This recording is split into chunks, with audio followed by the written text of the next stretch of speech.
سنبھالے زینب کو، لا رہا ہوں میرا شاہ اکبر،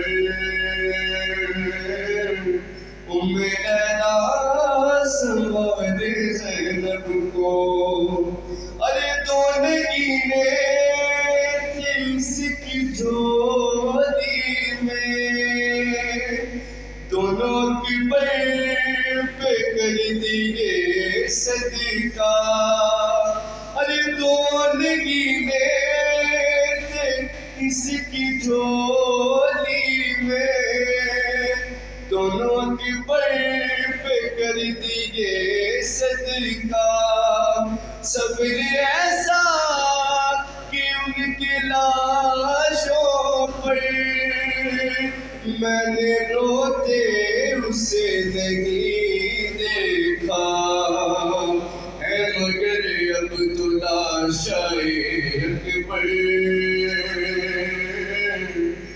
لیلا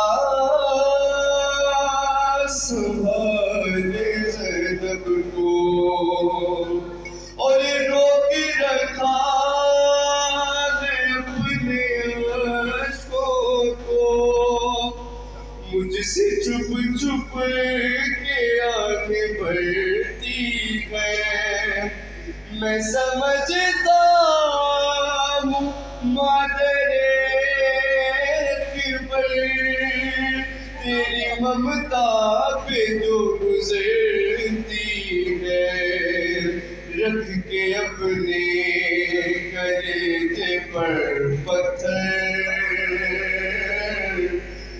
لیلا سنبھالے زینب کو، لا رہا ہوں میرا شاہ اکبر، لیلا سنبھالے زینب کو۔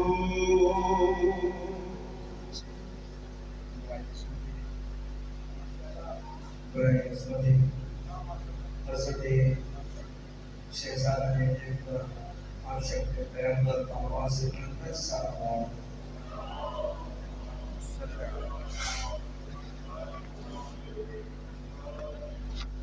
اپنے حصے کی ڈیوٹی کو توڑنے کی گزارش کرتا ہوں۔ سرکار باب الحوائج شہزادہ علی اصغر کے حضور، ان کی شہادت کا غصہ ان کی دادی جناب سیدہ فاطمہ الزہرا سلام اللہ علیہا کی خدمت اقدس میں، اور بالاخص وقت کے امام حجت دورہ ولی عصر حضرت امام صاحب الزمان علیہ السلام کی خدمت اقدس میں، بعزت سرکار باب الحوائج حضرت شہزادہ علی اصغر علیہ السلام آواز بلند کر سلام،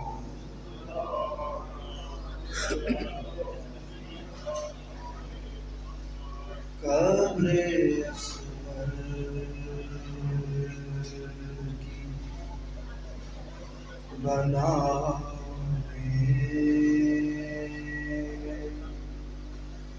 بہت دیر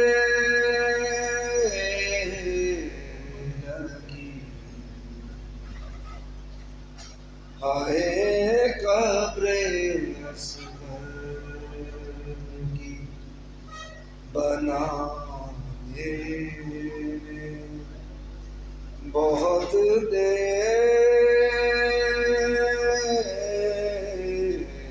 لگی،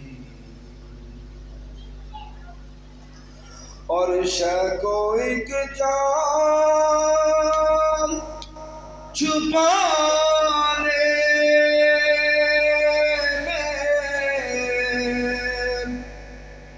بہت دیر لگی، آئے قبر اصغر، اور کچھ قدم دور تھا بازار سے دربار، مگر کچھ قدم دور تھا بازار سے، دربار مگر پھر بھی شہزادی کو آنے میں بہت دیر لگی، ہائے قبر اصغر، اور ٹکڑے چنتے ہوئے کاسے کے، کہا مولا نے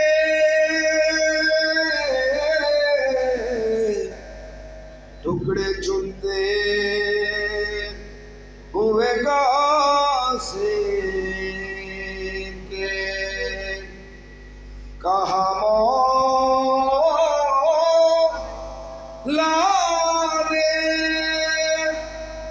کہ ہائے افسوس کے آنے میں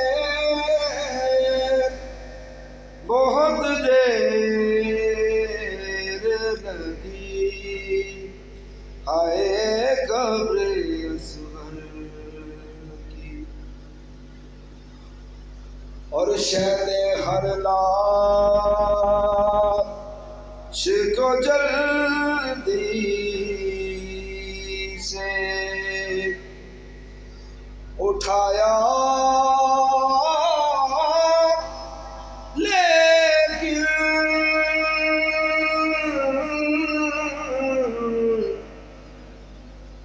شہد ہر لاش کو جلدی سے اٹھایا، لیکن لاش اکبر کی اٹھانے میں بہت دیر لگی، ہائے قبر اصغر۔ ارے کس قدر پیاس سے سوکھا تھا گلوے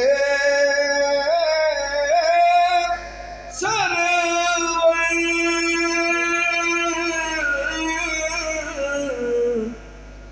ارے کس قدر پیاس سے سوکھا تھا گلوے سرور،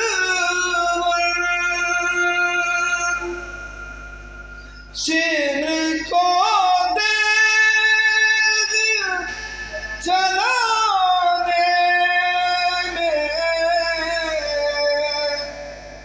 بہت دیر لگی، ہائے قبر اصغر کی بنانے میں بہت دیر لگی۔ اور پوچھا سغرا نے کہ کیا گھوری سفر میں آبی،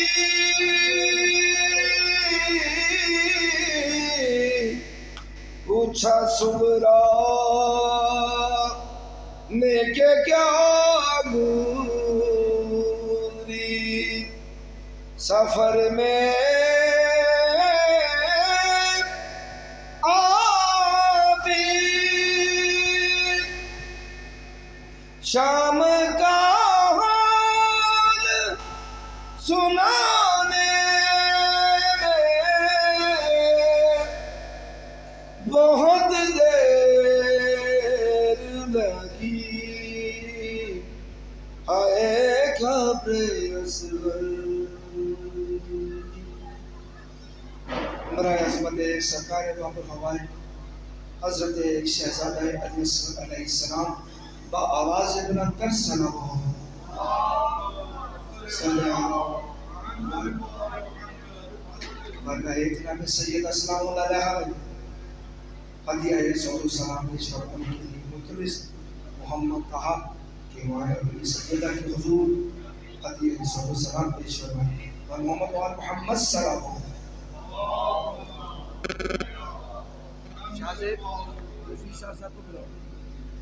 راہ خشنودی مظلوم کربلا پر بلندر صلوات۔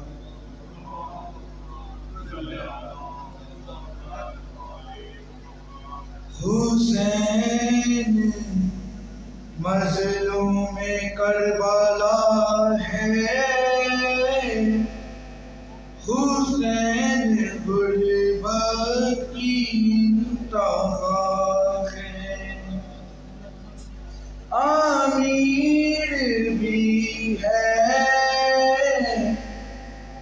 غریب بھی ہے، امیر ایسا کہ جس کا جھولا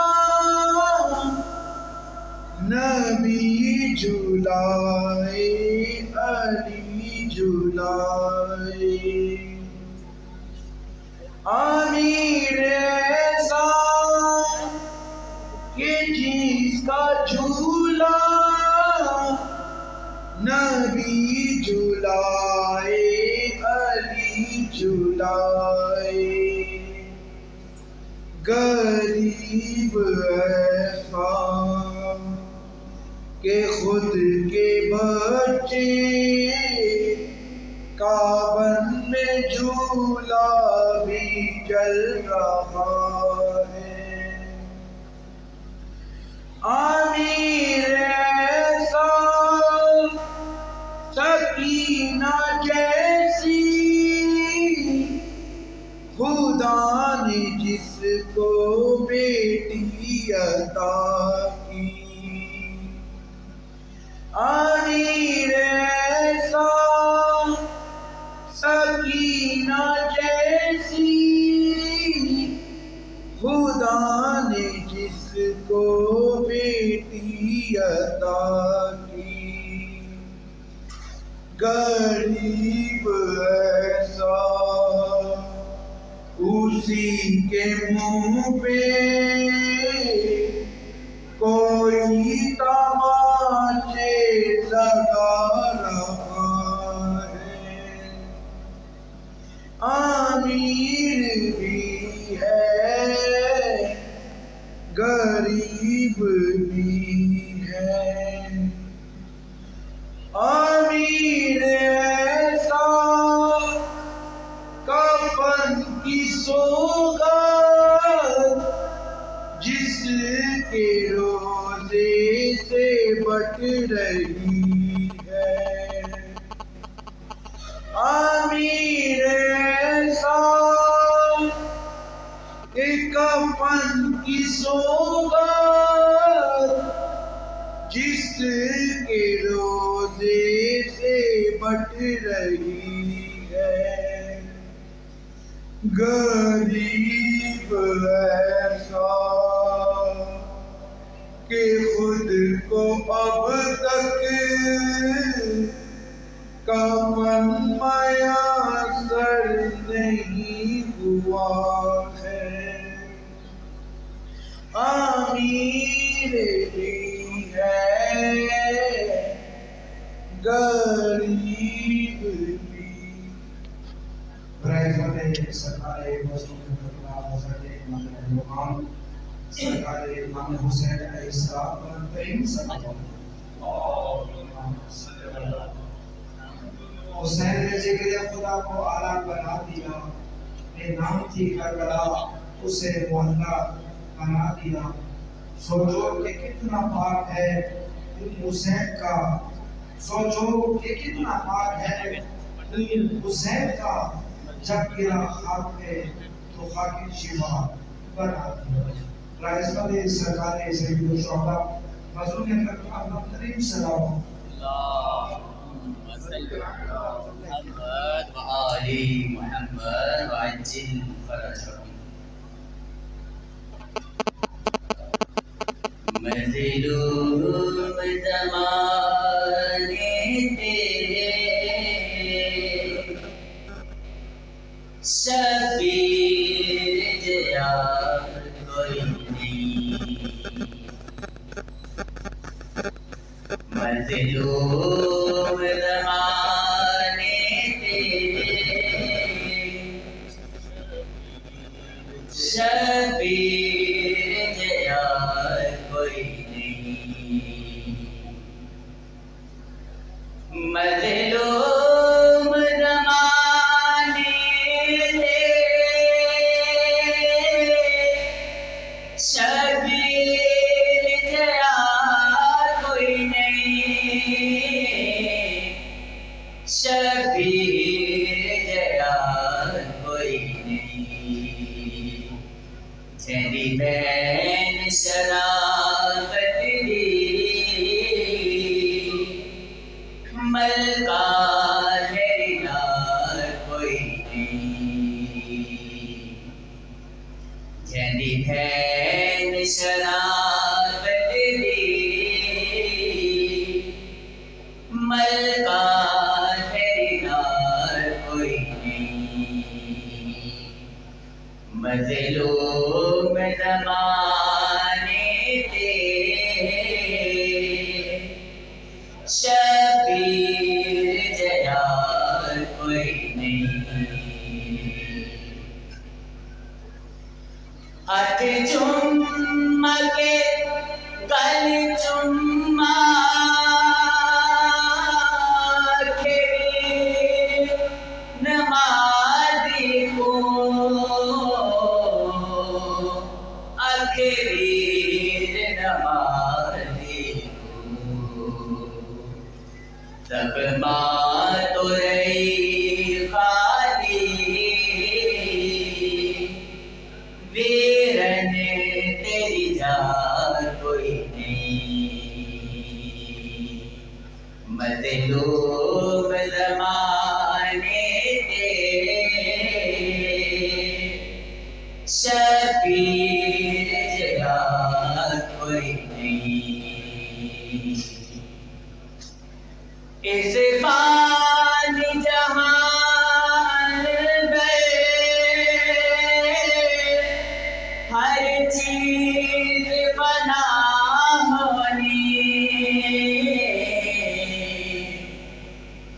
اس فانی جہان میں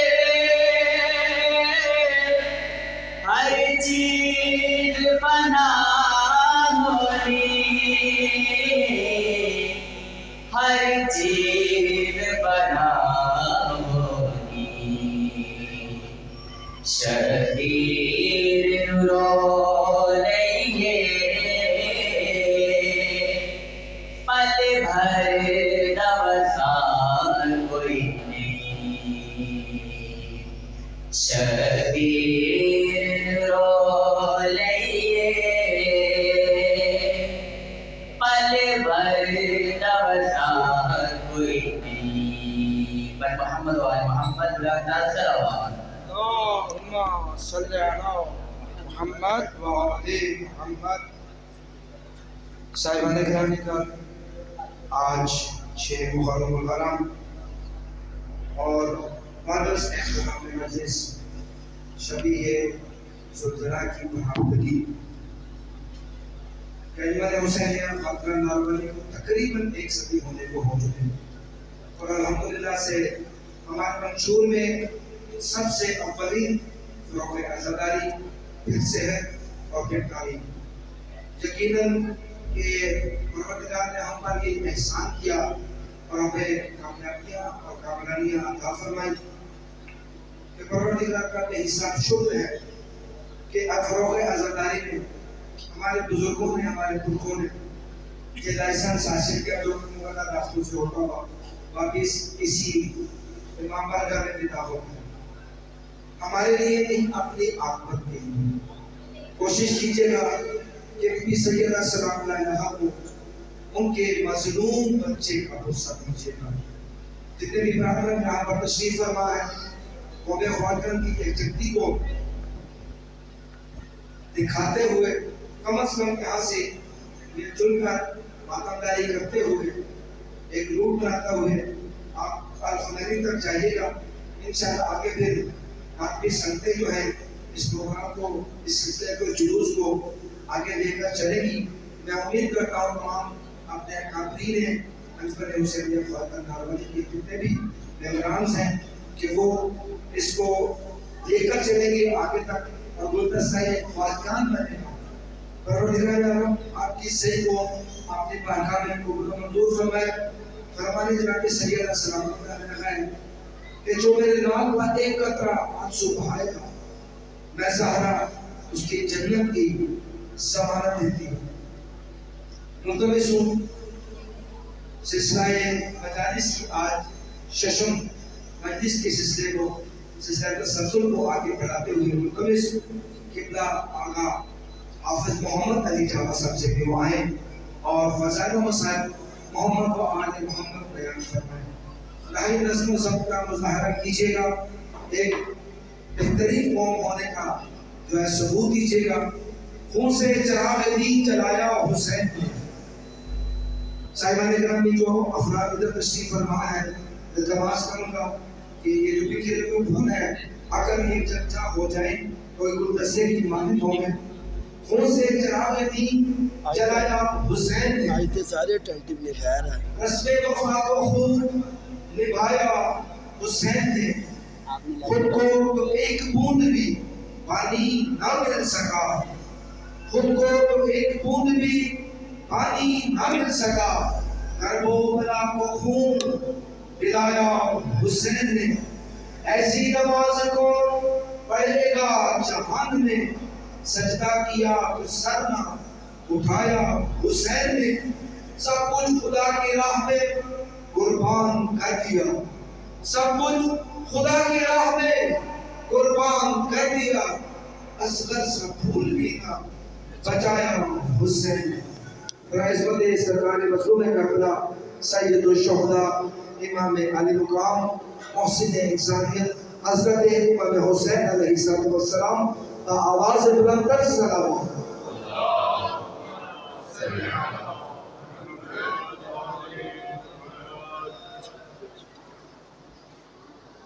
اعوذ باللہ من الشیطان الرجیم.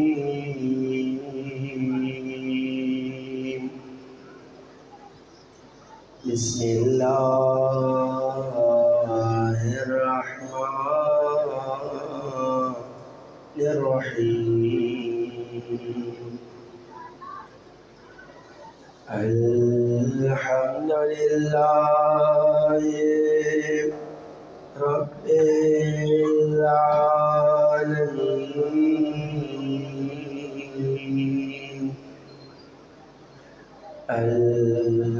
الحمد للہ کما هو أهله.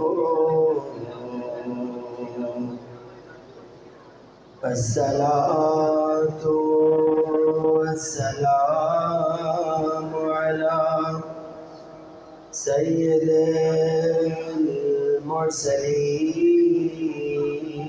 المرسلين وخاتم النبيين أبي القاسم محمد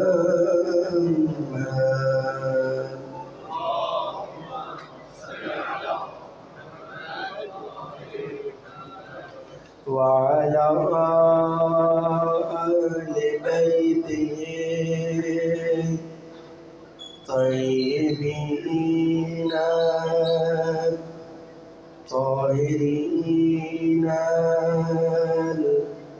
المعصومين ولعنة الله على أعدائهم أجمعين. اپنے اپنے اعمال کی قبولیت کے لیے بآواز بلند صلوات صلی اللہ علیہ. أما بعد فقد قال الله تبارك وتعالى في كلامه المجيد وفرقانه الحميد وقوله الحق وهو أصدق القائلين. بسم الله الرحمن الرحيم. اليوم يئس الذين كفروا من دينكم فلا تخشوهم واخشون. صلوات.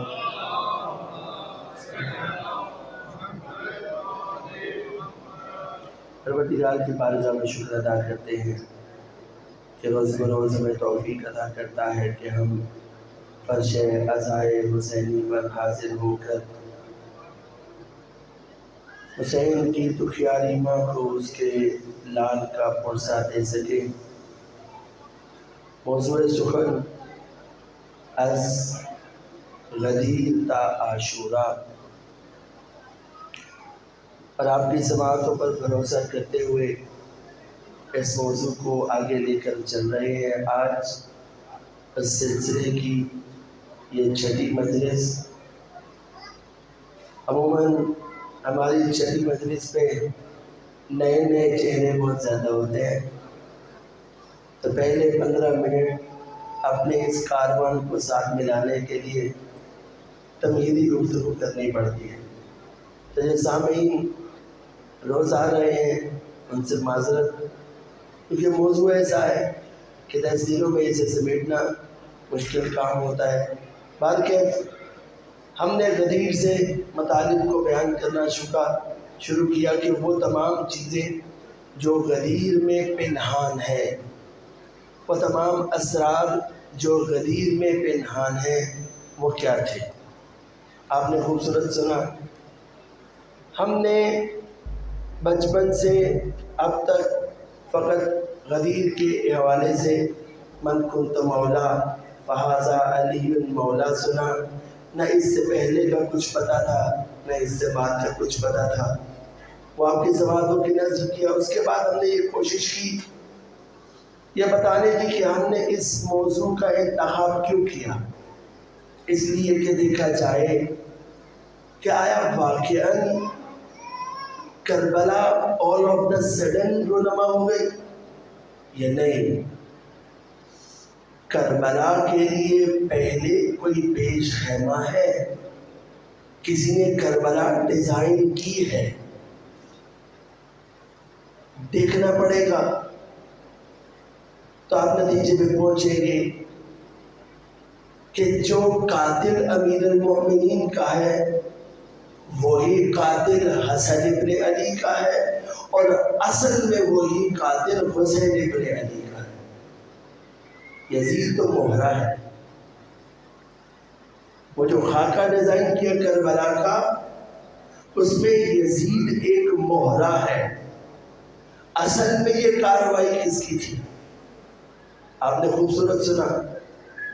پھر ہم نے کوشش کی یہ بتانے کی کہ کیسے بعد از رحلت پیغمبر نقل حدیث پر پابندی لگا دی گئی، اور پھر یہ بیان کرنے کی کوشش کی کہ کیوں قرآن پہ پابندی نہیں لگائی، صرف حدیث پہ پابندی لگائی.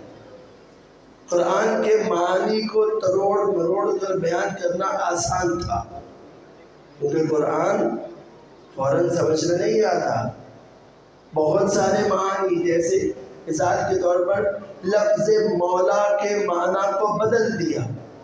حدیث تو نہیں بدل سکتے، قرآن نہیں بدلا جا سکتا تھا، یہ اساس تھی مسلمانوں کی. لہذا کیا کیا؟ قرآن کے معنی اور مفاہیم کو تروڑ مروڑ کر بیان کیا. ایک دن حبر الامہ ابن عباس تشریف فرما تھے اور اصحاب کے جلبٹ میں تھے. قرآن کی تلاوت کر رہے تھے کہ حاکم شام تشریف لائے اور کہا کہ اے ابن عباس، یہ آپ کیا کر رہے ہیں؟ آپ نے نہیں سنا کہ میں نے نقل حدیث پر پابندی لگا دی ہے؟ کہا آپ نے نقل حدیث پر پابندی لگائی لیکن آپ نے نہیں سنا، میں تو قرآن پڑھ رہا ہوں۔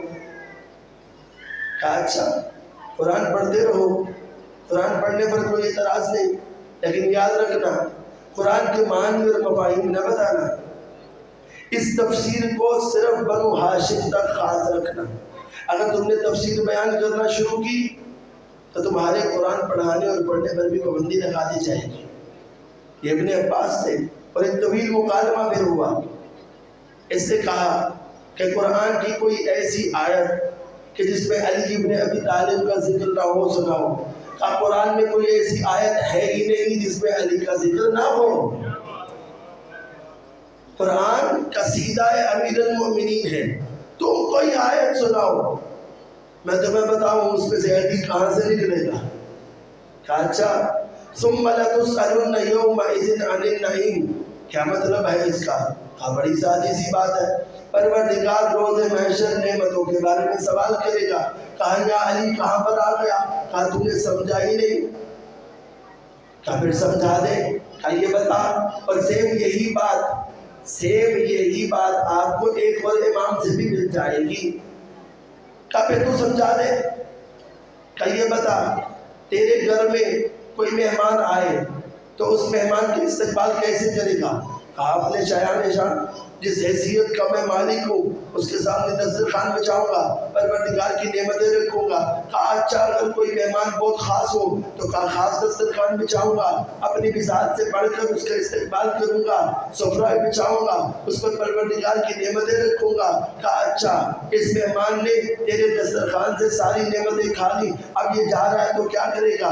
کہا جاتے ہوئے اپنی بساط کے مطابق اسے تحفے دے کر بھیجوں گا۔ کہا اچھا یہ بتا اگر یہ مہمان تجھے کسی دن بازار میں مل جائے اور تو اسے بتائے کہ میں نے تجھے اپنے دسترخوان پہ قورمہ بھی کھلایا تھا، میں نے تجھے اپنے دسترخوان پہ لاہوری بریانی بھی کھلائی تھی، میں نے اپنے دسترخوان پہ تجھے فروٹ بھی کھلایا تھا، اس کے بعد آئس کریم بھی کھلائی تھی، یہ بتا تیرا مہمان تیرے بارے میں کیا گمان کرے گا؟ کہا مہمان سمجھے گا کہ میں کمزور ہوں اور انتہائی کمزور آدمی ہوں۔ کہا یہ بتا پھر پروردگار کے بارے میں کیا خیال ہے؟ وہ جو نعمتیں دے رہا ہے، وہ جو رب العالمین ہے، وہ ان نعمتوں کے بارے میں تجھ سے سوال کرے گا۔ حیران ہوا۔ آپ ایک جواب دے دیجئے۔ کہا سن پروردگار روز محشر جب تمام مخلوقات کو جمع کرنے کا اور ان کے نام اعمال پر مہر ثبت ہونی ہوگی کہ ابھی اس نے جنت میں جانا ہے، پروردگار کہے گا ان کو روک لو، ان سے نعمتوں کے بارے میں سوال کیا جائے گا نعمتوں کے بارے میں۔ تو جنت میں جانے والا پوچھے گا پروردگار وہ کون سی نعمتیں ہیں جن کے بارے میں سوال کرنا باقی ہے؟ ساری آل محمد فرماتے ہیں، وہ ابن عباس سے نقل کیا، وہ کوئی اور نعمت نہیں، وہ نعمت ولایت علی بن ابی طالب ہے۔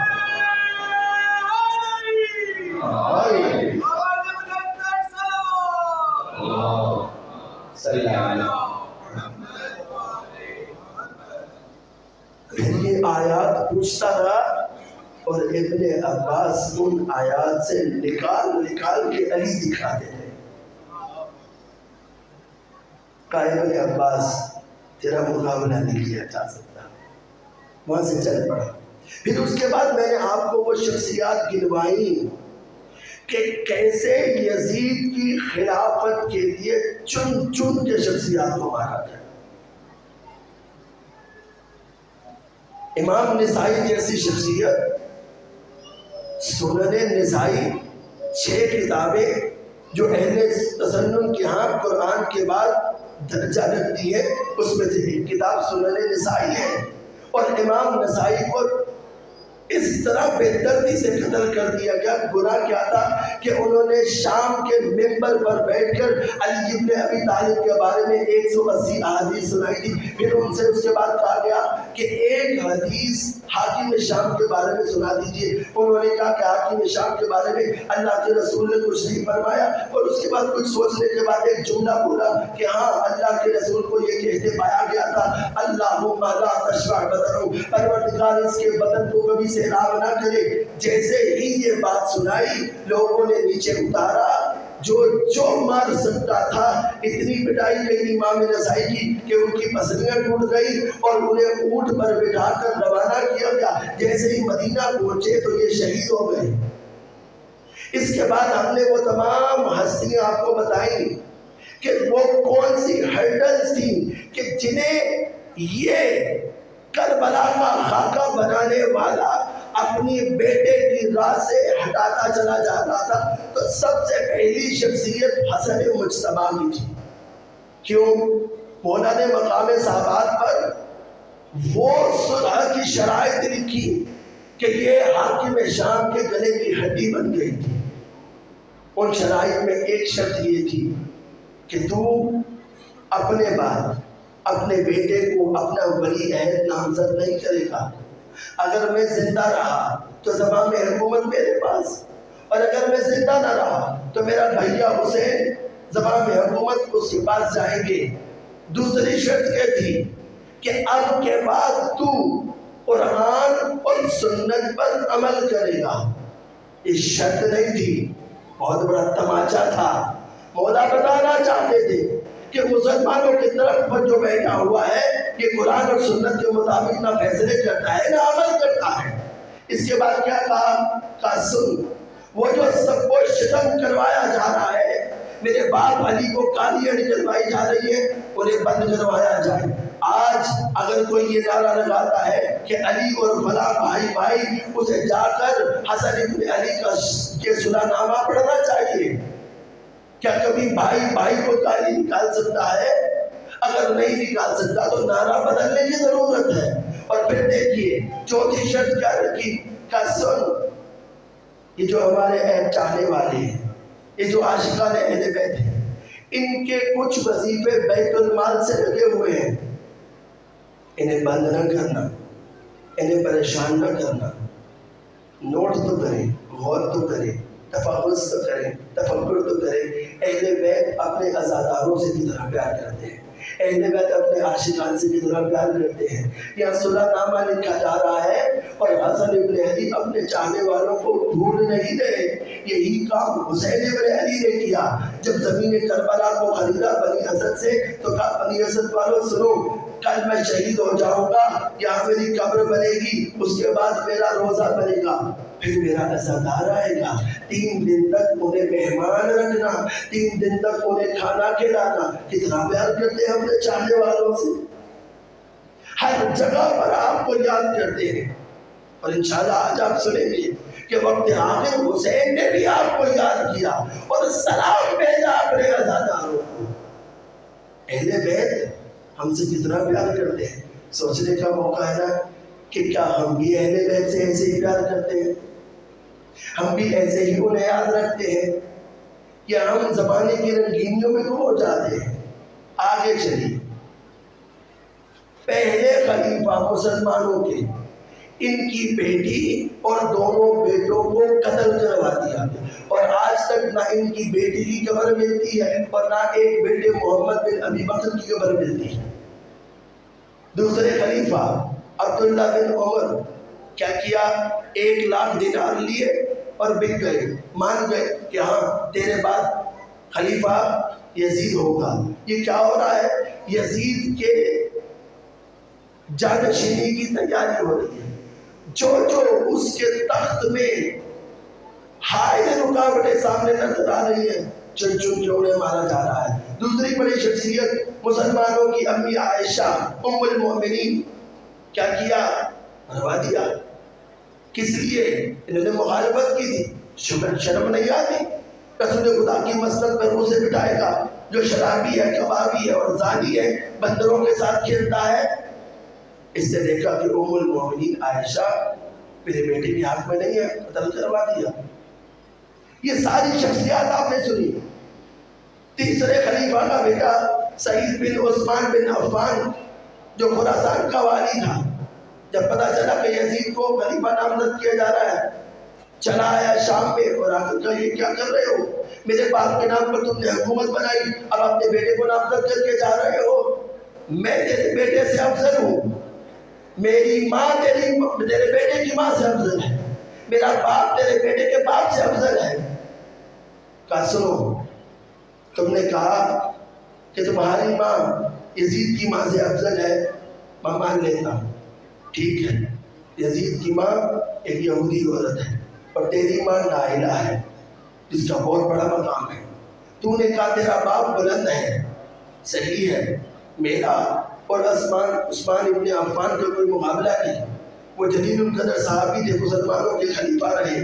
جہاں تک تیری بات ہے تو سن، اس روئے زمین پر میں یزید سے افضل کسی کو نہیں سمجھتا۔ کہا اچھا یہ بات ہے تو میری زندگی میں بھی تو جانشین بنا کر دکھا۔ یہاں سے اس کو روانہ کیا، جب روانہ ہوا پیچھے 50 آدمی بھیجے، کیونکہ گورنر تھا، اکیلا تو نہیں آیا تھا، یہ بھی لاؤ لشکر کے ساتھ آیا تھا۔ 50 آدمی پیچھے بھیجے اور اس کو قتل کروا دیا گیا۔ ان 50 کے پیچھے 100 آدمی بھیجے جنہوں نے ان 50 کا کام تمام کر دیا۔ یہ کیا چل رہا ہے؟ یہ کیا ہو رہا ہے؟ یہ فقط اور فقط ایک کام ہو رہا ہے، یزید کی تخت کے لیے راہ کو ہموار کیا جا رہا ہے۔ اس راہ میں آنے والا ہر شخص چاہے وہ کوئی بھی ہو اسے جان سے مار دیا جائے گا۔ آج میں نے جس شخصیت سے متعلق بات کرنی ہے وہ ہے حسن ابن علی۔ اور شخصیت دوسرا امام، کتنا غریب امام ہے جانتے ہیں؟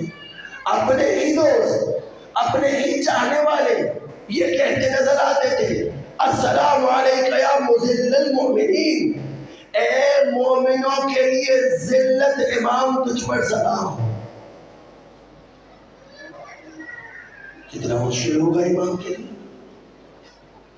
اور پھر مؤرخین نے لکھا کہ یہ طے کرنا مشکل ہے کہ کون زیادہ مظلوم ہے، حسن ابن علی یا حسین ابن علی۔ کا کیوں؟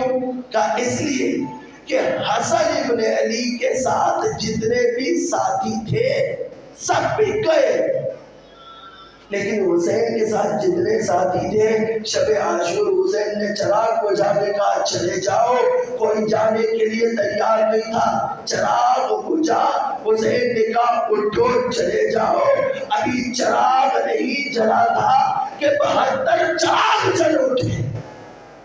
ہر ایک نے کھڑے ہو کر کہا مولا یہ جان 1000 مرتبہ ملے گی تب بھی آپ پر قربان ہوگی، کسی کے پیچھے نہیں جائیں گے۔ اور پھر بعض لوگوں نے ایک اور ظلم کیا، کہا کہ حسن صلح پسند امام تھے، نرم دل تھے، جبکہ حسین غصے والے تھے۔ تم نے امامت کا مطالعہ نہیں کیا، تجھے سمجھ نہیں آئی کہ امام مطیع پروردگار ہوتا ہے، اس کا غصہ بھی دین اسلام کی سربلندی کے لیے ہے، اس کا جھک جانا بھی دین اسلام کی سربلندی کے لیے ہے۔ اگر دیکھنا چاہتے ہو کہ حسن ابن علی کتنے بڑے جنگجو تھے، انہیں دین اسلام کے نام پر کیسا غصہ آتا تھا، آؤ جبل میں آ کر دیکھو۔ کون ہے؟ محمد حنفیہ، یہ بھی علی کا بیٹا ہے۔ اپنے بیٹے سے کہا کہ میرے پہلے بیٹے اٹھ کھڑا ہو، تلوار پکڑ، اپنا گھوڑا لے اور وہ سامنے اونٹ کھڑا ہے، جا کر اس کی ٹانگیں کاٹ دے۔ اور پھر مولا نے خود بٹھا کر کہا اے محمد اپنی نظر کو دشمنوں کے سپاہیوں کے آخری سپاہی پر رکھنا، قدمت فی الارض، اپنے پاؤں کو زمین پر اچھی طرح گاڑ لینا، اپنے دانتوں کو بیچ لینا اور کچھ دیر کے لیے اپنی کھوپڑی کو پروردگار کے حوالے کرو کہ فتح و نصرت پروردگار کے ہاتھ میں ہے۔ اب جب یہ سنا تو اٹھے محمد حنفیہ، بیٹھے اپنے گھوڑے پر اور ہاتھ میں تلوار ہے، آگے بڑھے لیکن تیروں کی برسات تھی، برداشت نہیں کر سکے، واپس آ گئے۔ اب جب واپس آئے تو پھر مولا نے تھپتھپایا، تھپکی دی، کہا محمد تو میرا بیٹا ہے، اٹھ میدان میں چل۔ اب محمد دوبارہ آئے میدان میں، لیکن پھر تیروں کی وہ بوچھاڑ تھی کہ محمد تاب نہ لا سکے اور واپس آئے۔ اب جب واپس آئے تو مولا نے صرف ایک نظر اپنے بیٹے حسن ابن علی کو دیکھا، حکم نہیں دیا۔ حسن ابن علی اپنے گھوڑے پر سوار ہوئے، قبل اس کے کہ دشمن تیروں کو اپنی کمان میں لگاتا، حسن نے آگے بڑھ کے اونٹ کے پاؤں کاٹے اور واپس آ گئے۔ جب واپس آئے تو امیر المومنین کے چہرے پر مسکراہٹ تھی، لیکن محمد کو دیکھا تو کیا کر رہے ہیں؟ زمین پر اپنے ہاتھ سے ٹچ کھیلتے چلے جا رہے ہیں۔ کہا محمد کیا ہو گیا، کیوں پریشان ہو رہا ہے؟ کہا مولا یہ کام نہیں کر سکا۔ کہا محمد سنیے گا، محمد تم میرا بیٹا ہے، حسن ابن علی فاطمہ زہرا کا بیٹا ہے، تیرا اس کے ساتھ کیا مقابلہ؟ اب مجھے بتائیے کیا حسن ابن علی اسلام کے نام پر غصہ نہیں کرتے تھے؟ انہوں نے امامت کو سمجھا نہیں، لیکن سوال یہ ہے کہ مولا نے پھر صلح کیوں کی؟ صلح کی کہ نہیں کی؟ یہ بھی ایک بہت بڑا اشتباہ ہے۔ ہم کہتے ہیں مولا نے صلح کی، مولا نے نہیں صلح کی، مولا کے مخالف نے صلح کی۔ حسن تو لڑنے کے لیے تیار تھے، 18,000 کا لشکر، جس میں سے 12,000 کا لشکر عبید اللہ ابن عباس کے ساتھ اور ایک اور اس سپہ سالار کے ساتھ ایک سپہ سالار کو لگایا کہ اگر لڑتے ہوئے سے کچھ ہو جائے تو اس کی صورت میں قیس بن سعد بن عبادہ اس لشکر کے سپہ سالار ہوں گے۔ یہ لشکر نکلا، مولا خود مدائن کے مقام پر ہے، 12,000 کا لشکر روانہ کیا کہ جاؤ تم جا کر اپنے مورچے سے پالو۔ مولا یہ پلاننگ کیوں کر رہے تھے؟ یہ جو عبید اللہ ابن عباس ہے یہ خود حسن ابن علی کے کزن ہے۔ سپہ سالار کیوں بنایا تھا؟ سپہ سالار اس لیے بنایا تھا کہ عبید اللہ کے 2 خوبصورت بیٹے تھے، اس کے دونوں بیٹے شامی فوج نے قتل کر دیے۔ قتل کرنے کے بعد چھوٹے چھوٹے بچوں کے سر من سے جدا کر دیے۔ اس کے دل میں نفرت کی آگ تھی، انتقام کی آگ تھی۔ امام نے اسے اپنا سپہ سالار فوج کا اس لیے بنایا کہ آلریڈی یہ نفرت کی آگ میں بھڑک رہا ہے، یہ دشمن کے ہاتھوں نہیں بکے گا۔ کتنی خوبصورت اسٹریٹجی تھی، لیکن کیا ہوا؟ جیسے ہی یہ 12,000 کی فوج لے کر مطلوبہ مقام پر پہنچے تو حاکم شام نے اس کے ساتھ خطوں کی دعوت کا سلسلہ شروع کیا۔ کہا چھوڑ دشمنی کو، تیرے بیٹے مارے گئے، اللہ تجھے اور دے گا، آپ میرے ساتھ ایک ڈیل کر۔ وہ ڈیل کیا ہے؟ ڈیل یہ ہے کہ تو حسن ابن علی کو ہمارے حوالے کر دے، اپنی ساری فوج لے کر شام کی فوج میں آ جا، تیرے لیے 3 انعام ہیں۔ پہلا انعام تجھے 1 لاکھ درہم دیا جائے، دوسرا انعام تجھے شام کی فوج کی سپہ سالاری دے دے گی۔ اس نے دیکھا کہ 10,000 دینار پر 1 لاکھ دینار پر یہ نہیں پگھلا، لیکن جب اس نے کہا نا کہ اپنی فوج کی سپہ سالاری دوں گا، اسے سمجھ میں آ گئی۔ عبید اللہ ابن عباس کے تیور بدلے کہ ہاں اچھا منصب مل رہا ہے، بڑی جگہ مل رہی ہے، لینی چاہیے۔ ساتھ ہی اس نے ایک اور وار کیا، کہا صرف یہ نہیں، تیرے لیے ایک بہت خوبصورت لبنانی عورت کا انتظام کیا گیا ہے، وہ تیری بیوی ہوگی۔ یہاں یہ گر گیا، اسے 1 لاکھ درہم بھی بھول گئے، اسے شامی فوج کی سپہ سالاری بھول گئی. کہنے لگا پہلی میری شادی کراؤ. وہ عورت کہاں ہے؟ کہا وہ خیمے میں انتظار کر رہی ہے. کہا ابھی شادی کراؤ. کہا نہیں، پہلے تو اپنی فوج کو لے کر میرے ساتھ شامل ہو. یہ واپس آیا. 12,000 کے لشکر میں اس نے اپنے حامیوں کو جمع کیا اور 12,000 میں سے 8,000 لشکر کو اپنے ساتھ لے جانے میں کامیاب ہو گیا. اب پیچھے 4,000 کا لشکر کیا کرے؟ یہ پریشان کہ یہ جو چلے گئے ہیں یہ تو انعام و اکرام میں لیں گے، ہمارا کیا بنے گا؟ ہم پیچھے حسن ابن علی کی فوج کے ساتھ جا کے ملحق ہو جائے، یا ہم بھی گرتے پھرتے آگے چلے جائیں، کرے تو کرے کیا؟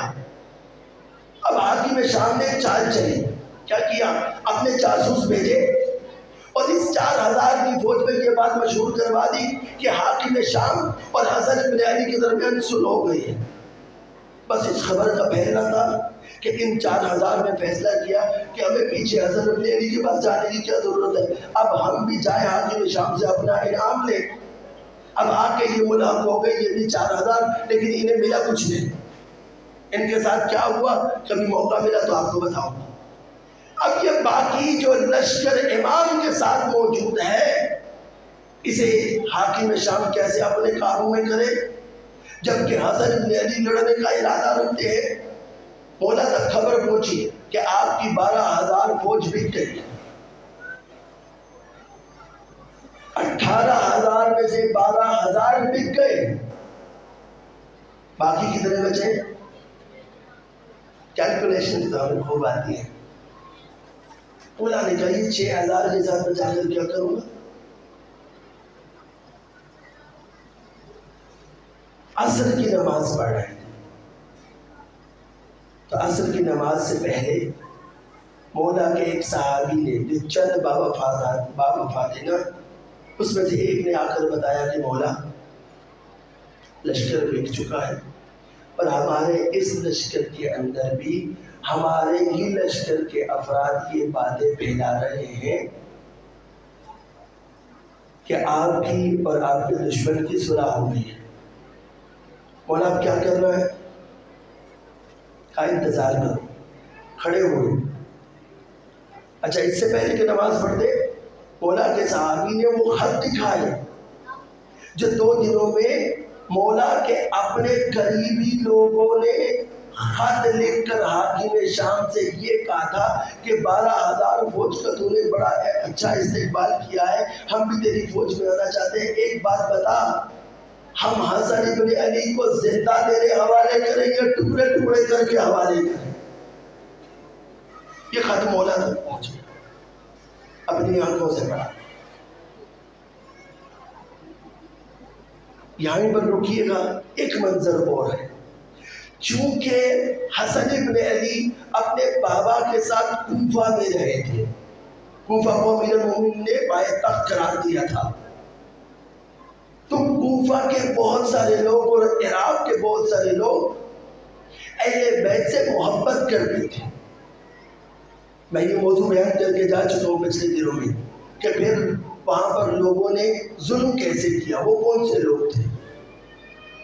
یہ لوگ حسن ابن علی سے کہتے تھے کہ مولا اب جنگ و جدل سے گریز کریں، آپ کا دشمن اتنا بھی برا نہیں ہے جتنا آپ سمجھتے ہیں. اسی اثنا میں جب حاکم شام کو یہ پتا چلا کہ حسن ابن علی کے پاس وہ لوگ بھی ہیں جو انہیں صلح کا مشورہ دیتے ہیں، تو کیوں نہ یہ جال میں پھینکوں. اس نے صلح کا جال پھینکا. مولا نے کوئی رد و بدل نہیں کی، فوراً صلح کو قبول کیا. اس نے اپنے دستخط کر کے کاغذ حسن ابن علی کے پاس بھیجا اور کہا جو شرائط آپ رکھنا چاہتے ہیں رکھیں. یہ شرائط میں نے مجلس کی ابتدا میں آپ کو سنا دی. مقام صحابات پر یہ شرائط طے پائی. بس میں نے اپنی جو تمہید کی مکمل کر دی، نتیجے کی طرف آ رہا ہوں. مقام صحابات پر یہ شرائط طے پا گئی. وہیں پر حاکم شام نے اپنی فوج کو جمع کر کے اس صلح نامہ کو ہاتھ میں پکڑ کے لوگوں کو دکھایا کہ دیکھو حسن ابن علی نے مجھ سے صلح کر رہی ہے، لیکن میں صرف حکومت چاہتا تھا، میرا حسن سے صلح کا کوئی پروگرام نہیں تھا۔ میں نے حسن کو اپنے جال میں گھسیٹنے کی کوشش کی اور وہ میرے جال میں آ گئے، میرے چنگل میں آ گئے۔ یہ صلح نامہ ہے، ساری فوج کے سامنے اہل عراق موجود تھے، کوفہ والے موجود تھے۔ اس نے حسن ابن علی کے ہاتھ کی لکھی ہوئی شرائط کو پڑھا اور اپنے جوتے کی نوک پر رکھ کر اوپر جوتا رکھ کر کہا کہ خدا کی قسم میں صرف اور صرف خلافت حاصل کرنا چاہتا تھا، اس کے علاوہ میرا کوئی مقصد نہیں تھا۔ میں اس مقصد میں کامیاب ہو گیا اور حسن ابن علی کو میں نے ہرا دیا۔ جب یہ جملہ سنانا تو اس وقت اہل عراق اور کوفہ والے حیران ہوئے، ششدر ہوئے، منہ میں اپنی انگلیاں رکھ کر مولا کے پاس آ گئے۔ مولا آپ جو کہہ رہے تھے بالکل صحیح تھا، یہ دشمن اس قابل 2 دفعہ مولا اس سے ملاقات کے لیے گئے۔ اب جب دیکھا نا کہ حسن ابن علی ایسے ہاتھ میں نہیں آتے، تو تیسری مجلس اگر آپ کو یاد ہو، اس سے میں نے آپ کو بتایا تھا کہ اشعث بن قیس کندی کو اس نے بلایا، جو کہ جودہ بنت اشعث اسی کی بیٹی ہے۔ بلایا اور کہا تیری بہت خوبصورت بیٹی ہے، جا جا کے حسن سے اس کا نکاح کروا دے، اور جس دن حسن کا کام تمام ہوا اس دن تجھے پیسے بھی ملیں گے اور تیری بیٹی سے اپنے بیٹے یزید کی شادی بھی کروا دوں گا۔ یہ اس نے پلان تیار کیا امام حسن کو اپنی راہ سے ہٹانے کا۔ 2 دفعہ مولا گئے، ایک دفعہ مدینے میں گئے، ایک دفعہ شام میں گئے اس کے پاس۔ مدینے میں مسجد نبوی میں آیا، کیا کرنے کے لیے؟ مدینہ چونکہ اہل بیت کے چاہنے والوں کا گڑھ تھا، تو مسجد نبوی میں بیٹھ کے اس نے لوگوں کو خریدنا شروع کیا۔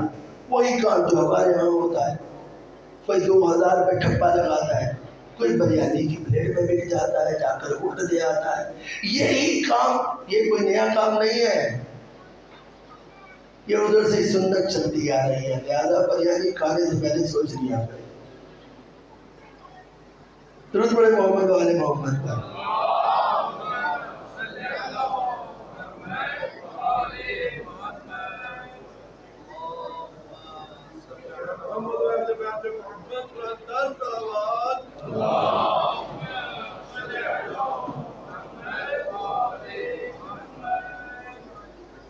اس نے تمام لوگوں کو بلایا مدینہ میں اپنے پاس اور ہر ایک کو تحفے دینے شروع کیے اور یزید کی ولی عہدی کے لیے قائل کرنا شروع کیا، لوگوں کو مال دینا شروع کیا، جس نے جو مانگا جس طرح کا مانگا اسے عطا کرتا رہا۔ صبح آیا تھا مسجد نبوی میں، شام تک بیٹھا رہا۔ کیوں بیٹھا رہا؟ اس نے حسن ابن علی کو بھی بلایا تھا کہ مولا آپ بھی تشریف لائیے گا۔ مولا دن میں نہیں گئے، آخری پہر میں مغرب سے کچھ دیر پہلے مسجد نبوی میں داخل ہوئے، تو جیسے ہی مسجد نبوی میں داخل ہوئے تو کیا دیکھا؟ 1000 افراد ننگی تلواریں لے کر کھڑے تھے۔ مولا داخل ہوئے تو کہا کہ اے حسن، مجھے پتا ہے آپ تاخیر سے کیوں آئے ہیں، اس لیے کہ میں لوگوں کو تحفے تحائف بانٹ کے فارغ ہو جاتا اور میرے پاس کچھ نہ بچتا، پھر جب آپ آتے اور میں آپ کو تحفہ نہ دے پاتا تو میری تذلیل ہوتی، اسی لیے آپ تاخیر سے آئے ہیں نا۔ یاد رکھیے گا اے حسن، انا ابن ہند، میں ہندا کا بیٹا ہوں۔ بتائیے جواب میں اگر مولا جواب دینا چاہتے، وہ جو فاطمہ کا لال ہے جس کا حسب و نسب اتنا بلند ہے، اس کے لیے جواب دینا مشکل تھا؟ آپ کو اور مجھے بتایا ہے جب غصہ آئے کوئی تمہیں بات کہے تم فوراً جواب دینے کی ضرورت نہیں ہے، مناسب وقت کا انتظار کرو، تمہیں پروردگار موقع دے گا۔ اس موقع پر جب تم دشمن پہ وار کرو گے تو وہ ایسا کاری وار ہوگا کہ دشمن اس کو بھول نہیں پائے گا۔ مولا کچھ نہیں بولے، بیٹھ گئے۔ اس نے یزید کی ولی عہدی کے حوالے سے بات کی، مولا نے قبول نہیں کی، اٹھ کے جانے لگے تو اس نے کہا کہ ٹھہر جائیے، اپنے غلام سے کہا جا، دن میں جتنے تو نے تحائف تمام لوگوں کو دیے ہیں اس برابر مقدار کو ڈبل کر لے اور لا کے حسن کے قدموں میں رکھ دے۔ غلام اٹھا، جا کر تحفے تحائف لا کر حسن ابن علی کے قدموں میں رکھ دیے۔ اب جب قدموں میں رکھے، مولا اپنی جگہ سے اٹھے، جیسے ہی اٹھے پاس ایک غلام کھڑا تھا جو مولا کی شخصیت سے بڑا متاثر ہو چکا تھا۔ جیسے ہی مولا اٹھے اپنے نالین کا رخ کیا تو اس نے جھک کر مولا کے نالین مبارک کو سیدھا کیا۔ جیسے ہی سیدھا کیا ایک نظر اس مال کی طرف دیکھا، ایک نظر اس غلام کی طرف دیکھا، کہا جو تو نے میرے جوتے سیدھے کیے ہیں یہ سارا مال حسن تجھے اس کی اجرت دیتا ہے۔ اب رخ کیا حاکم شام کی طرف، کہا سن انا بن فاطمہ الزہرا، میں فاطمہ زہرا کا بیٹا ہوں۔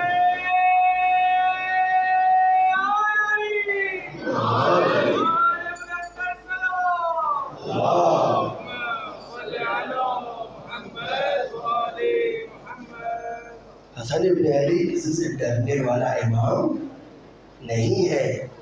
کوئی کہہ سکتا ہے قبلہ یہ تو مدینہ تھا، مدینہ حسن کا گھر تھا، گھر میں ایسی تڑیاں لگائی جا سکتی ہیں، گھر میں حسن ابن علی سیدھے ہو سکتے ہیں۔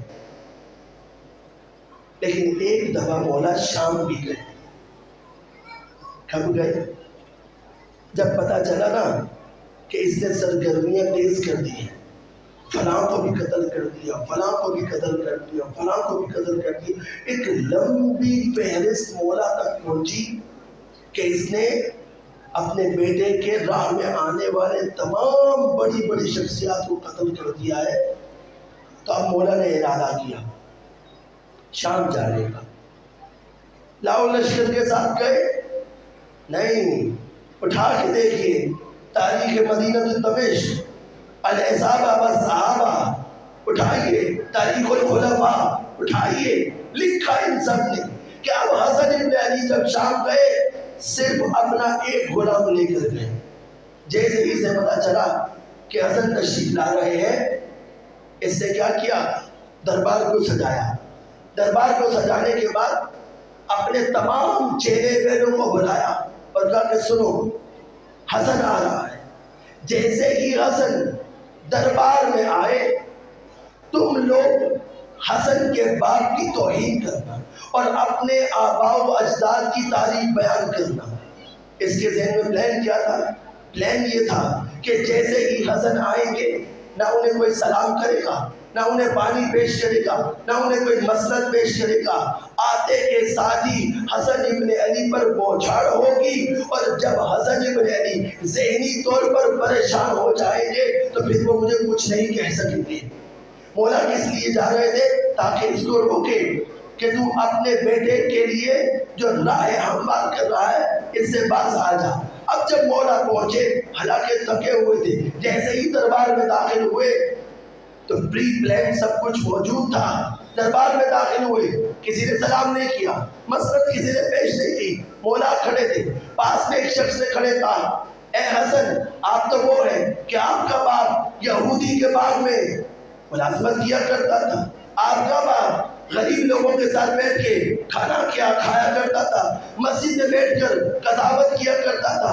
آپ کا باپ تو بڑے چھوٹے لیول کا آدمی تھا، جبکہ میرا باپ فلاں تھا، میری ماں فلاں تھی، میرے پاس اتنے گھر، میرے پاس اتنے مربع زمین۔ ایک شخص نے کی، دوسرے نے کی، تیسرے نے کی، چوتھے نے کی، 10 افراد نے جب توہین کر لی، اب حسن ابن علی کے لب میں چنبش پیدا ہوئی۔ کہا سنو، اتفتخروا بہؤلاء آباء علیہ، کیا تم اپنے آباء و اجداد کے ذریعے حسن ابن علی پر افتخار کرتے ہو؟ سنو، حسن ابن علی وہ ہے، اگر میں یہاں بیٹھ کر اپنی ماں فاطمہ زہرا سے حوا تک کا تعارف کرواؤں، اگر میں یہاں بیٹھ کر اپنے باپ علی سے آدم تک کا تعارف کرواؤں تو تمہیں سننے میں وقت لگے گا، لیکن حسن یہاں بیٹھ کر اگر ان تمام فضائل کو گنوائے جو پروردگار نے حسن کو عطا کیے ہیں تو وقت ختم ہو جائے گا، حسن ابن علی کے فضائل ختم نہیں ہوں گے۔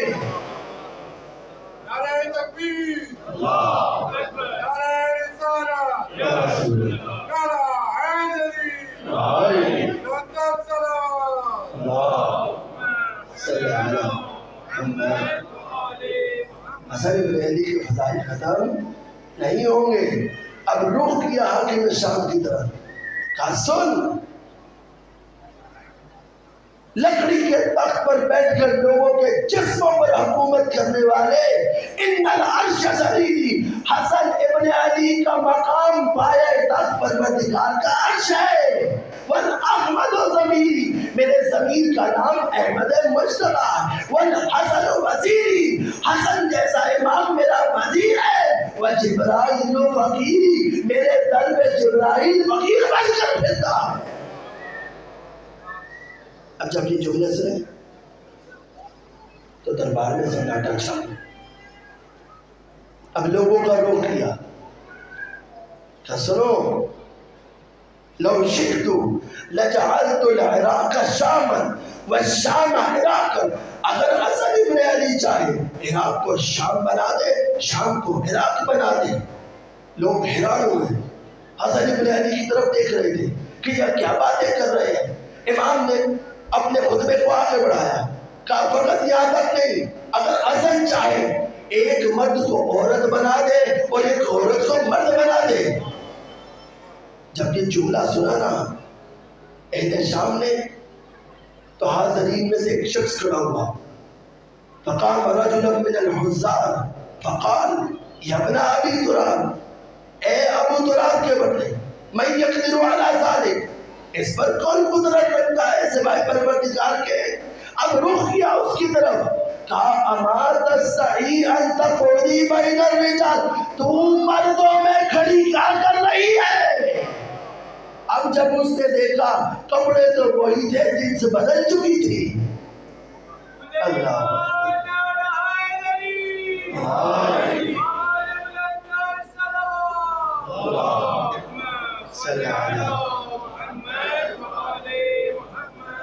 اب کیا کہوں، مردوں کے درمیان سے نکلی کہ نکلا۔ اب جب نکلی تو مولا نے آواز دی، سن، وہ جو تیرے گھر عورت ہے اس کا کیا بنے گا، اس کا کیا قصور ہے؟ اس نے کیا کہا تھا، من یقدر علی ذلک، حسن نے کیا کہا تھا، عورت کو چاہوں مرد بنا دوں، مرد کو چاہوں عورت بنا دوں، ایک ہی بار میں دونوں کام کر دیے علی کے نام نے۔ کہا سن، وہ جو تیرے گھر میں عورت ہے اب وہ عورت نہیں، تیرا شوہر ہے۔ اب تو پکا سب کو سامنے ہو گیا، اب کسی میں جرأت نہیں تھی کہ وہ کچھ کہتا۔ بعض اوقات ایسا ہوتا ہے، ہمارے استاد یہ مثال دیا کرتے تھے، کبھی کبھی سالن سے زیادہ دیگچی گرم ہو جاتی ہے۔ اس کی بغل میں مروان بیٹھا ہوا تھا، اس نے کہا اے حاکم، اگر حسن میری شان میں یہ گستاخی کرتا نا، خدا کی قسم میں حسن کا سر تن سے جدا کر دیتا۔ بس اب جلال آ گیا. اب رخ کیا مولا نے مروان کی طرف. کل تو حسن کو ہاتھ لگاتا, کل رات تیرے حجرے میں تیری زوجہ کے ساتھ جو شخص موجود تھا اس کا سر تو تو نے قلم نہیں کیا, اس کا سر تو تو نے قلم نہیں کیا. اس کے بعد مولا نے اسے کہا اگر تو اپنی بکواس بند نہیں کرے گا تو بتا کوئی تو لگا سی تجھے بھی کہوں کہ تو مرد سے عورت ہو جا. اب جب یہ سنا نا تو اب تو پکا سناٹا چھا گیا. اب کسی میں جرأت نہیں تھی کہ وہ آگے بڑھ کر حسن ابن علی پر کوئی حملہ کر سکتا. جیسے آپ ہماتن خرگوش ہو کے سن رہے ہیں ایسے ہی وہ ہماتن خرگوش ہو گئے تھے. درود پڑھے محمد وآل محمد.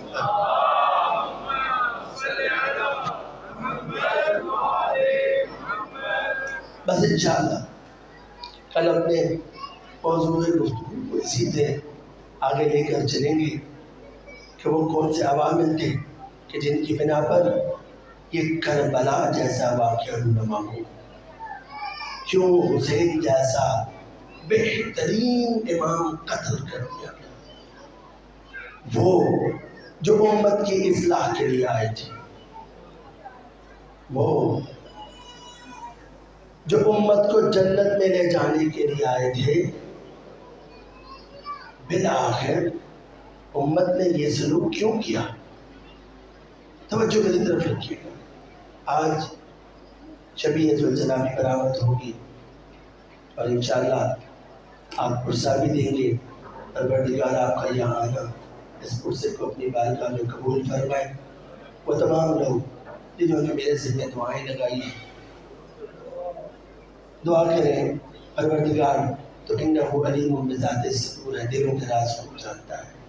نام بنام نام پکارنا میرے لیے مشکل ہے. پروردگار جن جن عزاداروں نے میرے ذمہ دعائیں لگائی ہیں ان تمام کی حاجات کو کر لا. بس عزاداروں, وہ خاندان عصمت و طہارت کہ جس نے کبھی کسی کا برا نہیں چاہا, امت نے نہ صرف انہیں قتل کیا بلکہ ان کے بچوں کو بھی چن چن کے مارا. کل میں نے عرض کیا تھا, کوئی سوچ سکتا ہے کہ دشمن کی بیٹی ہو اور اسے کوئی تماچے لگائے؟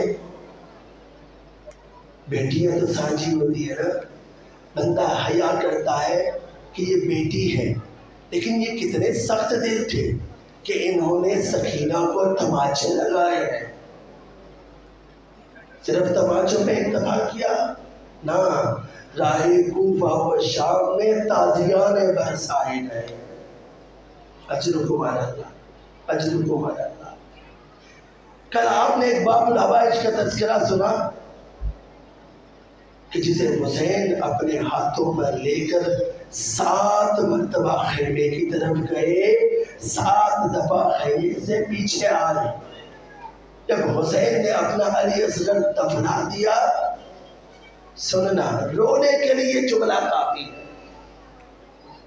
رونے کے لیے یہ جملہ کافی ہے کہ دشت کربلا میں زہرا کا لال اکیلا رہ گیا. دشت کربلا میں زہرا کا لال تنہا رہ گیا. اب جب اصغر کو دفنا کر خیمے میں آئے نا تو فضہ سے کہا, فضہ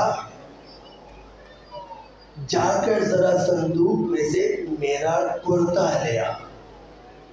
لیکن فضہ خیال رکھنا جب کرتا لے کر آ رہی ہو تو خیال رکھنا کہیں بہن زینب نہ دیکھ لے, کہیں بہن زینب کی نظر نہ پڑ جائے. اما فضہ گئی, کرتے کو نکالا اور نکال کر حسین کی جانب آ رہی تھی تو زینب علیہ نے دیکھا کہ اماں فضہ ان سے کچھ چھپا رہی ہے. آواز دی, فضہ یہ کیا چھپا رہی ہے, یہ تیرے ہاتھ میں کیا ہے؟ کہا مولا نے بلایا ہے. کہا میں نے کچھ سوال کیا ہے، تیرے ہاتھ میں کیا ہے؟ اب فضہ بولی نہیں۔ تیسری دفعہ پر خود زینب اولیاء چل کر آئی فضہ کے پاس اور کہا فضہ بتا تیرے ہاتھ میں کیا ہے؟ کہا مولا نے کرتا لانے کے لیے کہا تھا، بس وہی کرتا ہے۔ مولا نے منع کیا تھا کہ بہن زینب کو پتہ نہ چلے۔ کہا لا مجھے کرتا دکھا۔ اب جب کرتا سامنے آیا تو زینب کے ہوش اڑ گئے۔ کہا یہ تو وہی کرتا ہے جسے اماں زہرا سلائی کرتی جاتی تھی اور آنسو بہاتی جاتی تھی۔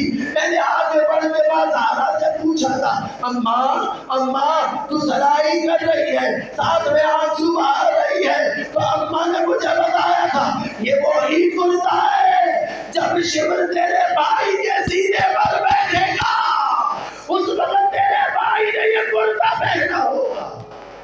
اجرکم علی اللہ، اجرکم علی اللہ، اجرکم علی اللہ۔ آوازیں بلند ہو گئی، بس مجلس مکمل ہو گئی۔ خدا ان آوازوں پر رحم کرے۔ آل محمد کا گریہ ایسا نہیں ہونا چاہیے۔ جب صادق آل محمد کسی کو روتا دیکھتے تھے نا تو پوچھتے تھے کیا تجھے نہیں پتا چلا محرم آ گیا ہے؟ کہا مولا مجھے پتا ہے۔ کہا پھر روتا کیوں نہیں؟ کہا دیکھیے میری آنکھیں نم ہیں۔ کہا رو رہا ہے لیکن ایسے رو جیسے کسی ماں کا کڑیل جوان مارا جائے، ایسے گریہ کر۔ اجرکم علی اللہ۔ حسین نے کرتا لیا، زینب اولیاء کا دل ڈوبا چلا جا رہا۔ 3 رخصتیں ہیں جو ملتی ہیں مکتب کی کتابوں میں۔ ایک رخصت بیمار امام سید سجاد سے، ایک رخصت تمام بیویوں سے ہے، اور ایک رخصت حسین کی اپنی 4 سال کی سکینہ سے ہے۔ سب سے پہلی رخصت حسین کی بیویوں کے ساتھ ہے۔ آواز دی تمام بیویوں کو اور آواز دے کر کہا آؤ علیکن منی سلام، میری طرف سے حسین کا آخری سلام کو قبول کرو۔ حسین میں اب اتنی طاقت نہیں ہے کہ فردن فردن سب سے مل سکے۔ بیویوں حالہ بناؤ، میں تمہارے درمیان سے گزرتا ہوں، میری زیارت کرو اور مجھے خدا حافظ کرو۔ حسین کا آخری وقت آ گیا۔ راوی کہتا ہے ایسے لگتا تھا جیسے قیام حسینی سے کوئی جنازہ نکل رہا ہو۔ اجرکم علی اللہ، جیسے قیام حسینی سے کوئی جنازہ نکل رہا ہو۔ حسین نے خدا حافظ کیا اور اب جاتے ہوئے زینب سے کہا بہن زینب ذرا میرے ساتھ تو چل۔ کہا کہاں جانا ہے مولا؟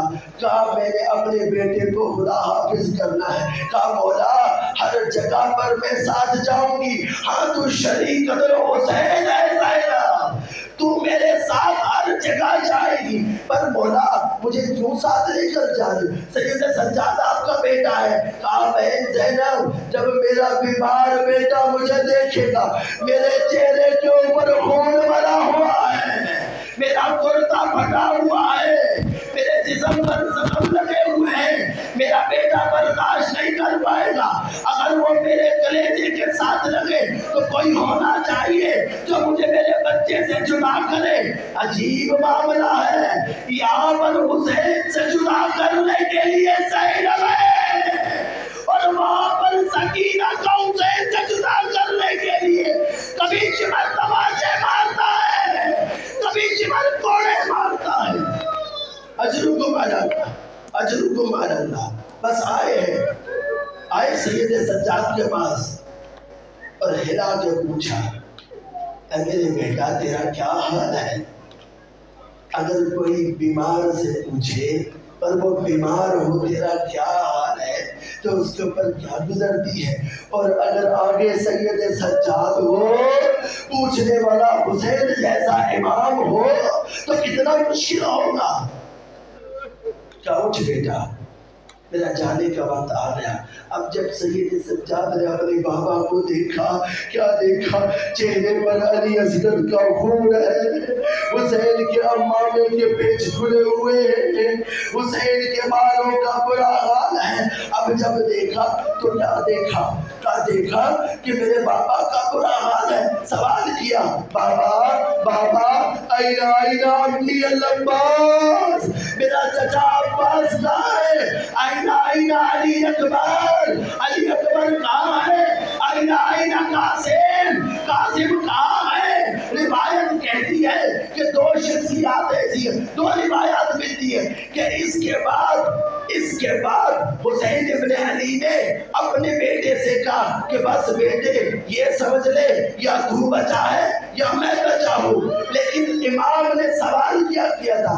سوال کیا تھا کہ میرے اون محمد کہاں ہے؟ کہا وہ بھی چلے گئے. کہا سید سجاد سے امام ڈر رہے تھے کہ کہیں سید سجاد یہ نہ پوچھ لے کہ میرا بھائی علی اصغر کہاں ہے، میرا بھائی علی اصغر کہاں ہے. بس سپرد کیا اور نکلے ہیں اپنے بیٹے سے. اب حسین آئے زلجنا پر سوار ہونے کے لیے. وہ حسین جس نے اکبر کو سوار کیا، وہ حسین جس نے قاسم کو سوار کیا، وہ حسین جس نے عباس کو سوار کیا، آج جب گھوڑے پر سوار ہونے کا وقت آیا، نظر یمیناً و شمالا، کبھی دائیں دیکھا کبھی بائیں دیکھا. کہاں ہو میرے شیروں؟ جب تمہیں سوار کروانے کا وقت ہوتا تھا حسین تمہیں سوار کرواتا تھا. آج حسین کو سوار کروانے والا کوئی نہیں ہے. سنو کیا زادارو، پیچھے سے ایک بی بی کی آواز آئی، بھیا بھیا تیری بہن زندہ ہے. اجر کو مانا، اجر کو مانا. بس بی بی نے اپنے بھیا کو سوار کروایا اور حسین جب سوار ہو گئے تو گھوڑے کو حکم دیا کہ اے میرے گھوڑے ذرا چلنا شروع کر. لیکن گھوڑا چلتا نہیں ہے، گھوڑا چلتا نہیں ہے. کہا ہے میرے بابا کا مجھے پتا ہے کربلا میں جتنا میں پیاسا ہوں اتنا تو بھی پیاسا ہے. یہی زلزلہ تھا جس کے پر حسین لاشیں اٹھا اٹھا کر لائے تھے. نہ حسین نے پانی پیا تھا نہ زلزلہ نے پانی پیا تھا.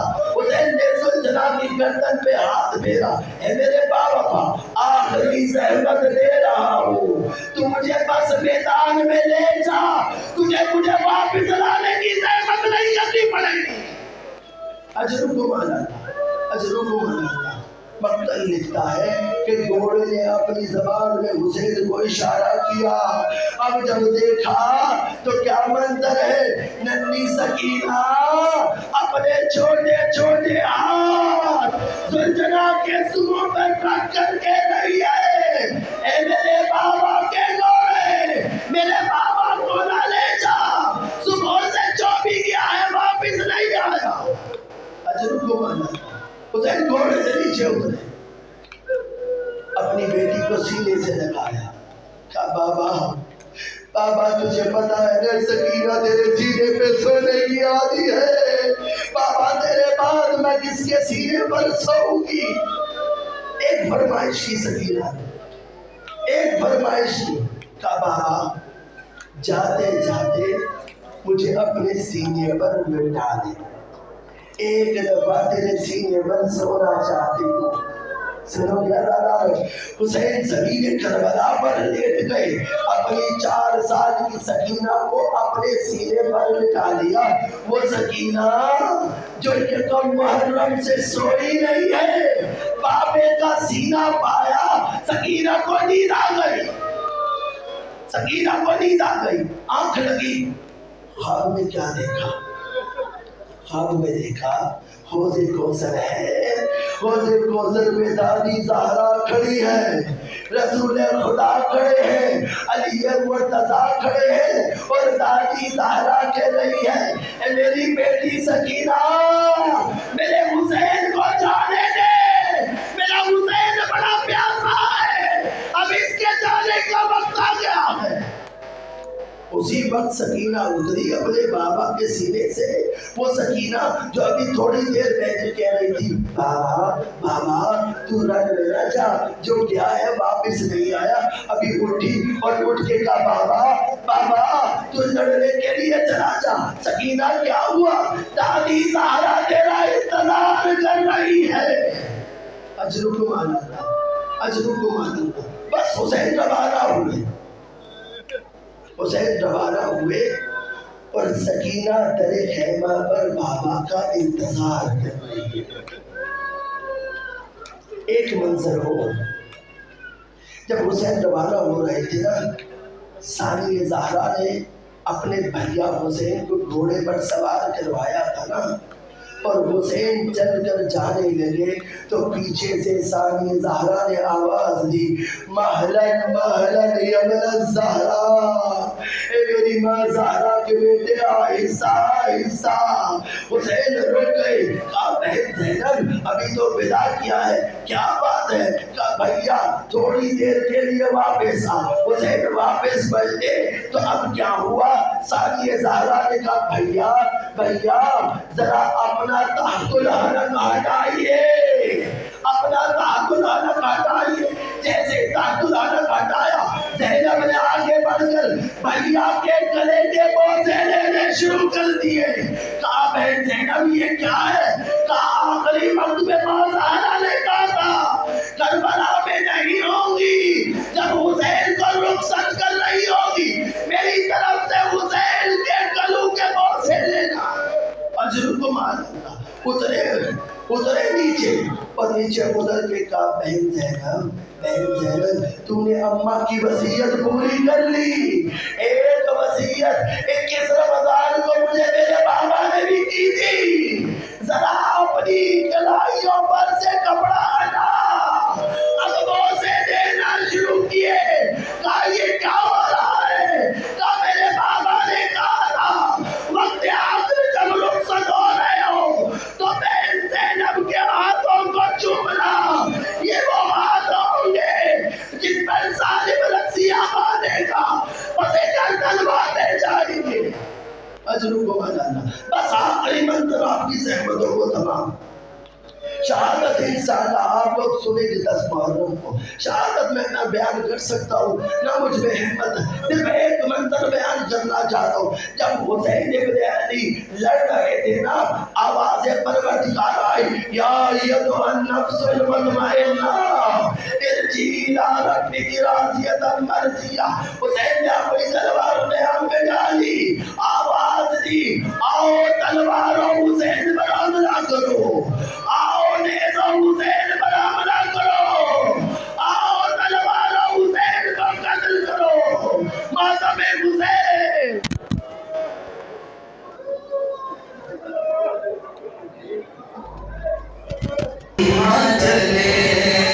سلسلہ جاری رہے، ہم رہے یا نہ رہے، یہ عزاداری رہے، شمع سے شمع ہلکا بنائیں، بسم اللہ ماتم کریں، ہلکا بنائیں ذرا، ہم رہے یا نہ رہے، یہ عزاداری رہے، شمع سے شمع جلے، سلسلہ جاری